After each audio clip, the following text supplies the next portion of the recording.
Ginoo, managalinyo,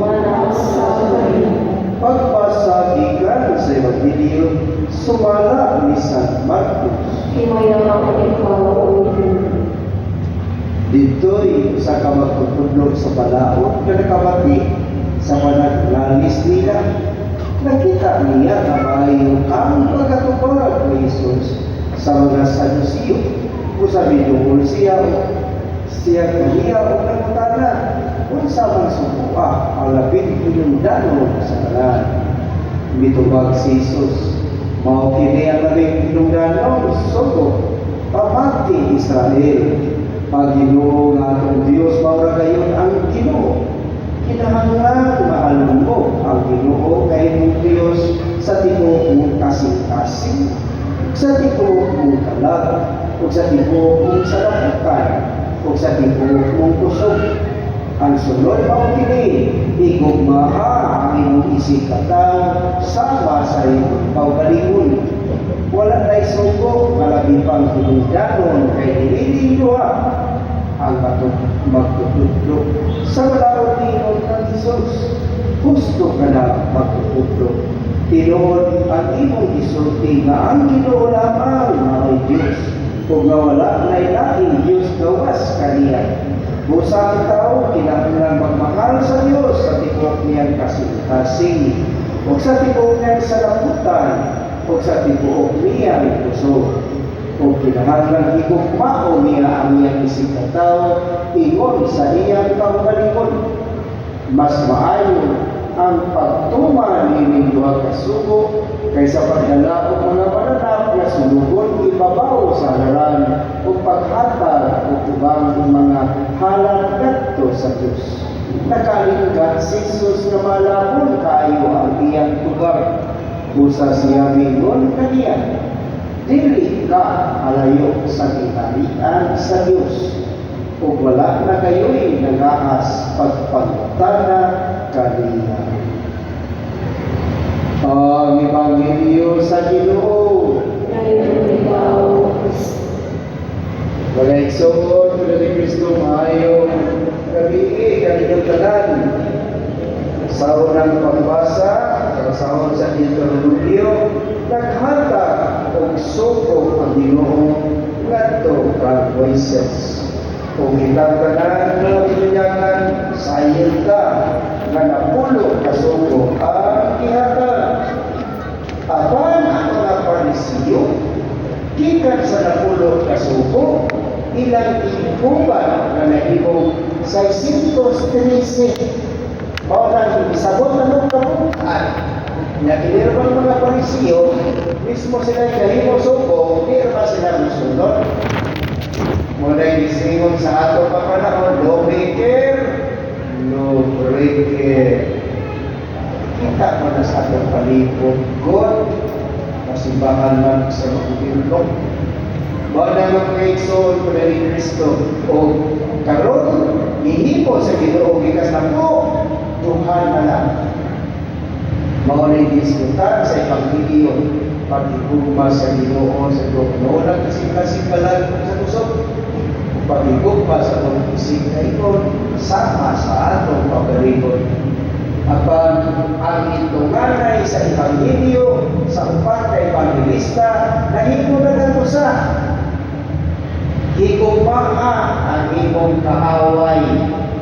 Mauli siya'y hagit na lisod kay ituaton. Kaya hindi na ito ikalimon na naging mga tao. Tigil ganahan sa tungnaw. Sa usa ako na ito kumikap at wapo para nila mati kita nila. Muna, kunya na anak. Mulit kayo na tayo kita pa doon. May na, parihatas mga santos na si Kisok Magna ko. Kung ako nga na, iko'y nga na, makabawas ako, kuya mo nagpasukura pa noon na hindi mo na mong kapinubawas. Mga nabay sa mangayo, yung nagrasya ka ng pagigugmas kaaway. Kung niya, kinisan mo na sponsoryo, di gugma ko ikaw, di mo ako puso. Hindi ka itong gugma, kung poros na ba? Huwag di tayo pusog anak. Pero kapilan kami, bubuhat isang saya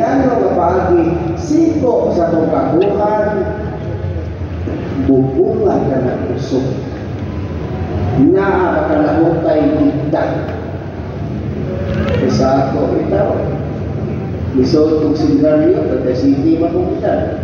2001. Magkakibalisyon, sige na kong hapong. Bisa ko sao, makain ko ba nung mahapong ako, kasi sa worship ako may buluyong, may music man akong kasa.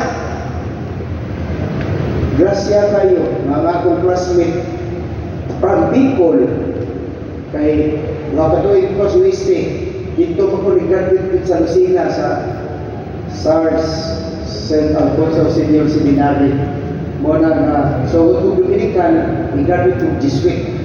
Muna na akong unit sa theology, 156. Kasi kay dagan kong unit sa USD, nawata sa Jesuit. Muna nga nita ko sa kuha. Uwag po, alam ko, classmate ng Rambicol, classmate ako dito sa Lucina. Uwag ko apa sa Suko, kaya mag-religious siya, 2009. Dito ko malikon. Kaya hapon na ito ko si Marisa. Isa kong sakot. O ang akong higala na graduate of theology, masteral in philosophy, ipaagi yung tulong katuig. Una siya nga nahimong profess kay religious magbugikan. Wala may nahimo, profess na magudaan, na profesa na kong klase, wala nga dikon ko 2012. From 2001 to 2012, si katuig. Kunya, anak ko dyan kuno, 5 katuig, kung kapuan, mawala na parin ko, 2018. Pero kung ako pagbibiyaan at pagtampo, ang deposyon sa Santos na Rosario o ang Chaplet de Valverse, kung magkasa ang umisan, mahibog simba kadadlaw, di ko mapahali, di ko makalagutay. Bawa na, ang mga igsoon, pinahanglan din kay Kuampo rata, umanan yung panibuhang panikamo. Aron, magkapot, atong masinati ining ang Ginoo atong puso. Kung kini atong sulat na to sa Kahibreyo ng Bisgot, sa mga parik sa daang kasabutan, apil namin mga parik sa bakong kasabutan. Kaya Ginoong Kristo siya rin ang parik na lagay ni President, wag isa, pero kami parik. Di ko mauho ang Diyos tumagan. Ako magkasasa. Mga mga igsoon ko ni Kristo. Sa unang kasabutan, ang pari sa kita maghalad o misa, maghalad dito sa katawan, maghalad siya una-una para sa iya pagpasaylo siyang sala, dahil sa maghalad sa sala sa katawan. Makot ka na siya pamahagi. Pag-abot sa Panginoong Kristo, kaya siya may naghalad, siya pa yung ihalad, niabot ang kaluwasan. Mula nga kami mga pare, dito sa Santos na Misa, Kapitobe, na ngayong pasaylo, kamu katuloy. Kung ang iyong sala, pinyansin, mapasaylo ra, mahigo rin pong magalawat, kaya pinyansin, pasayloon na niya sa Santos na Misa. Apan pumurtal kami, mudukul ka pare, anong imong isa. Kunya, kami pare, di makabore kung ang imong mortal sin, kami dahil, ako kini na sinatin ay soon, sa pare ako, duha ko kapuan gaway kong bisan, ang akong mga sala, na dugay na nakong wakmahibo, naghinay-hinay o balik na nagsandig na ko sa pag-ampo ni Santos na Misa. Mauna ako kung magkasakot kung at sa mag-umpisal ko. Karon, Chris pa man, libre sa wapa ko, sumot pa kong pag-umpisal. Ay magkasakot ko. Kung ka mo, may man mo ka ako, ay balik pag-umpisal, ay balik-balik ang sa ay magpag-uol. Sana parihata. Kaya nakasakit ako kabalik-balik. Wala na may igsoon ko na ni Kristo, kinahanglan atong pahinguslan ang sakramento nga gitungod ni Kristo. Kay kini sakramentuhan mao kini ang mudalan nato sa kinabuhi dayon. Mao na nga gihimo na sa Dios sa Kristo ang pangalan sa kinabuhi Dios Kalbaryo, karon ako pari nga makasasala, ako gihimo niyang pangalan paghandom siya na kugugma para sa katawhan di aning santos nga misa, dili nga maduguon nga paagi. Iyan ang gihimo ang iyang pagpakamatay dito sa krus. Ug mo niya tunggi sa ulog karon ang santos nga misa paghinumdom sa Panginoon Kristo nga dili maduguon nga paagi. Ug kini atong ebanghelyo karon bahin sa usa ka Saduceo. Bahin sa usa ka magtutugos balaod. Nakadungog man siya kamay pagtubag sa Ginoo sa katos mula sa Saduceo, nangutan na siya. Mayon siya na unsa man sukua ang labing hinungdan mo sa tanan. Kung itubag atong Ginoo sa Kristo, mao kini ang labing hinungdan mo suko, pamati Israel. Ang Ginoo nga atong Dios, maura kayo ang Ginoo. Kinahanglan mahalon mo ang Ginoo nga imong Dios sa tibuok mong kasing-kasing, sa tibuok mong kala, o sa tibuok mong salapuntan, o sa tibuok mong puso. Upat, ang ingon sa Ginoo. O ang magtutudlo sa balaod ingon, wala na'y suko kalamipan hinungdanon kay diin tuba. Ang matutudlo ingon kang Isus, gusto ka na magtutudlo. Tinuod ang mong isulti ang Ginoo lamang o Diyos o nawala na laing Diyos gawas kaniya. Pusa ang tao kinahanglan magmahal sa Diyos sa tibuok niyang kasing-kasing, sa tibuok niyang sanabutan, o sa tibuok niyang puso. Kung kinahanglan higugmao niya ang iyang isikataw, ingon sa iyang kaularigon. Huwag ko antay na sining pagtulong ng tuluran na anay rason mga igsoon ng tulong rason. Kini mga Pariseo o Saduceo, kanunay ni sila mag-away sa mungka, pagsigil lanis, pagsigil pakitya sa abilidad. O kini mga magtutudlo sa balaod, kasagaran mga Saduceo ni sila. Ang mga Pariseo, mutuo kanunay kinabuhi gayon. Mutuo sila kanunay anghel. Mutuo sila na adunay yung pagkabataw, pero adunay espiritu.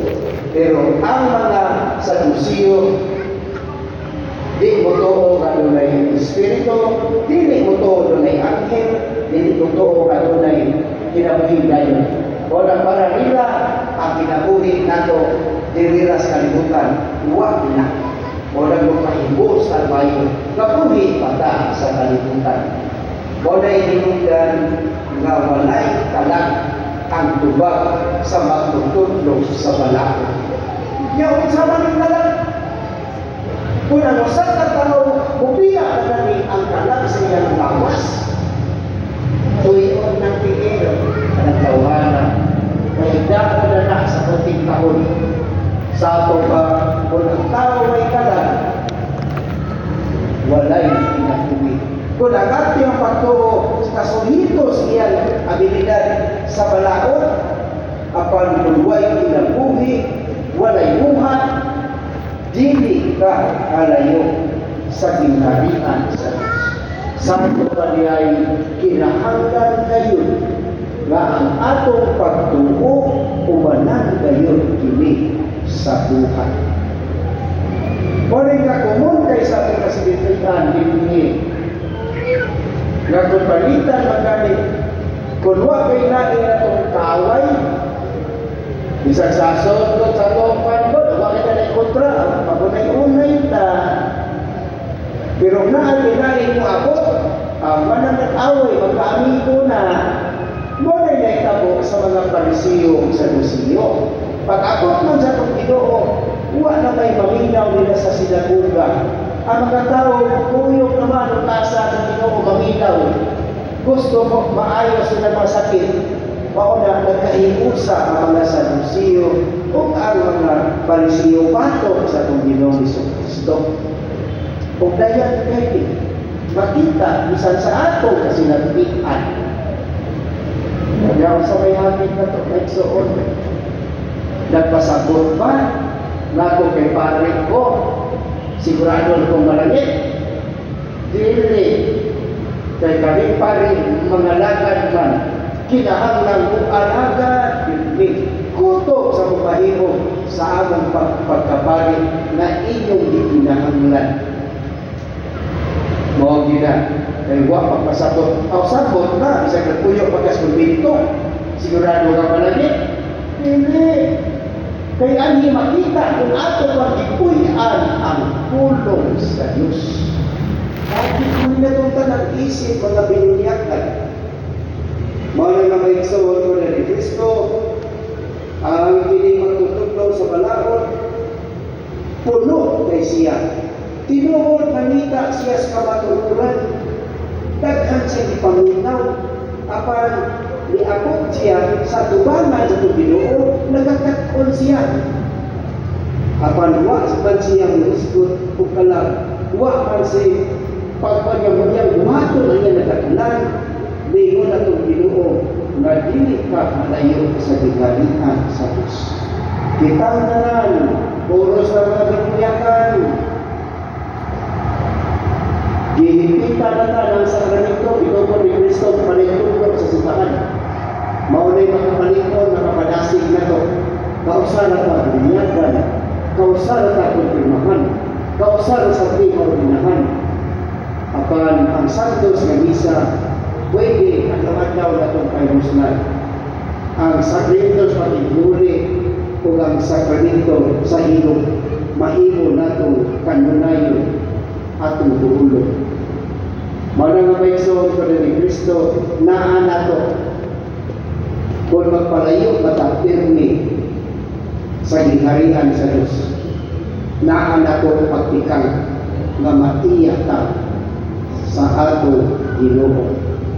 Mga paigsoon ko ni Kristo atong buhaton, mangayo nitag grasya kadunay nga magkasapot unta ta sa hakit sa atong panaw, bisag sa mga yano lang paagi nga atong ikahatag sa atong isig kaingon sa pamaagi nga kinasingkasing sa pagpangalaga, pili o pagpili kinsay imo ismaylan, mamili o kinsay takdon, mamili o sa kinsay abing-abingkon. Wala agit din natong tanan isip ng mga sunod-sunod ni Kristo. Karoon na itong ipanayag atong pagtuo, nagatuo ako sa Diyos na mahal, nakakakahon sa tanan, Pupukot sa lahat ng